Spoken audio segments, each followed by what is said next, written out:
Top quality और consistent performance के लिए सिर्फ सिल्वर पंप नाम याद रखना। और देखिए एक और बड़ी खबर आपको बताएं, होलोन में ईरान की तरफ से बड़ा मिसाइल हमला किया गया। हमले के बाद इलाके में लग गई है आग।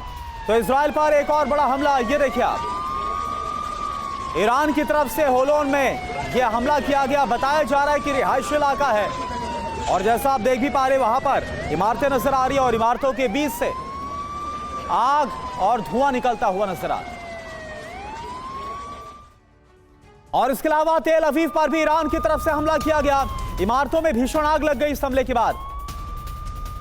तो इजराइल पर लगातार बारूद बरसा रहा है ईरान और तेल अवीव पर एक बार फिर से अटैक जो किया गया वो तस्वीरें हम आपको दिखा रहे हैं।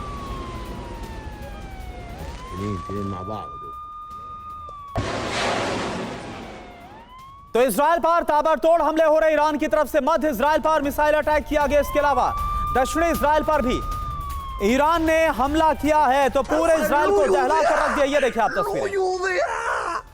מטורף, לא יודע, מבחינתי מטורף, לא יודע איזה גודל, אחי זה המנוע, לא יודע, יש פה ריח גם, לא יודע, מדהים מבחינתי, מדהים מבחינתי, אף אחד לא יודע, אף אחד לא יודע נפילה אצלי בבית, אף אחד לא יודע, לא יודע, מטורף, לא יודע. तो ईरान का इजराइल पर डबल अटैक, किन मिसाइलों, किन ड्रोन्स का इस्तेमाल किया जा रहा है?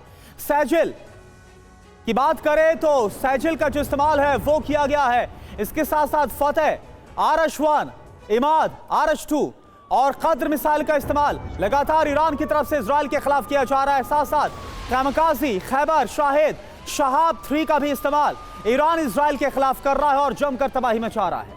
वो मिसाइलें जिनसे इजराइल में तबाही मच रही है वो एक एक करके आप देखिए और इनकी खासियत आप समझिए। इमाद की बात करें, liquid fuel medium range ballistic missile है और इसकी रेंज है 1500 से 1700 किलोमीटर तक।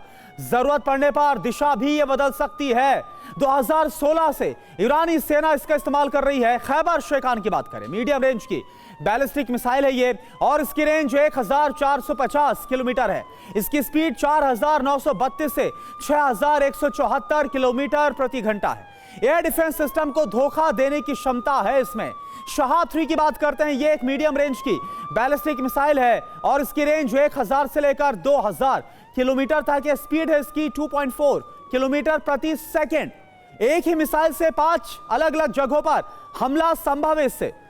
अब बात करते हैं गदर मिसाइल की, जो मीडियम रेंज की बैलिस्टिक मिसाइल है और इसकी रेंज 1800 से 2000 किलोमीटर। इसकी स्पीड है 11113.2 किलोमीटर प्रति घंटा। और फतेह हाइपरसोनिक मीडियम रेंज मिसाइल की बात करें, इसकी रेंज 1200 से 1400 किलोमीटर तक है और इसकी स्पीड आप देखिए 16052 किलोमीटर प्रति घंटे से लेकर 18522 किलोमीटर प्रति घंटे की जो रफ्तार है, इससे यह मिसाइल अटैक करती है।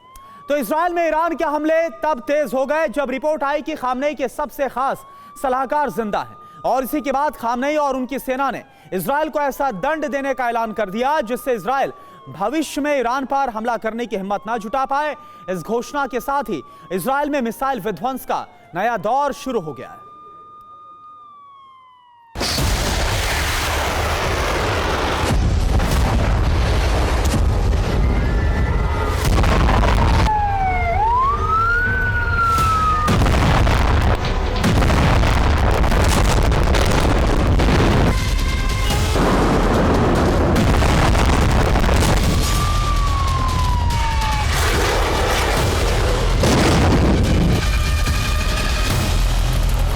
ईरान में इजराइल के हमले का नया चरण शुरू हो गया है।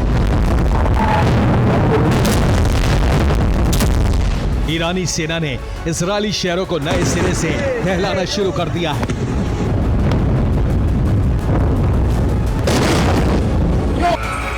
ईरान की हाइपरसोनिक और बैलिस्टिक मिसाइलों के विस्फोट से तेल अवीव और हाइफा धधक रहे हैं। ईरान के प्रतिशोध का नया चरण तब आरंभ हुआ जब रिपोर्ट आई कि खामनेई के सलाहकार अली शमखानी जिंदा हैं।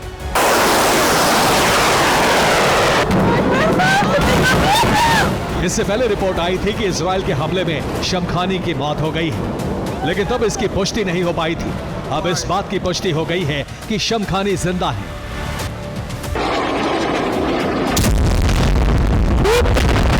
शमखानी इजराइल के हमले में घायल हो गए थे, लेकिन अब वो खतरे से बाहर है। शमखानी ने बयान जारी कर कहा है कि मैं अभी जिंदा हूं, मैं बलिदान देने के लिए तैयार हूं।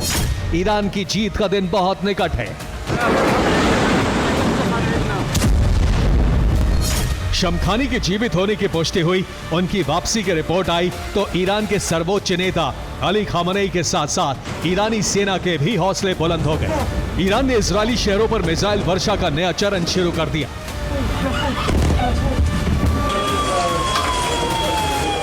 शमखानी की वापसी के बाद ईरानी सेना ने एक बार फिर से मैन टू मैन मार्किंग वाले फॉर्मूले के तहत टारगेट को समाप्त करना शुरू कर दिया है। इजराइल में ईरान के भयावह हमले तब शुरू हुए जब इजरायली एयरफोर्स ने ईरान की कार्बन फैक्ट्री को जला दिया।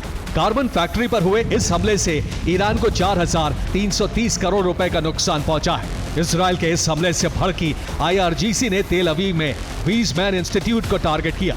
ईरान के हमले में रिसर्च सेंटर को काफी नुकसान पहुंचा है।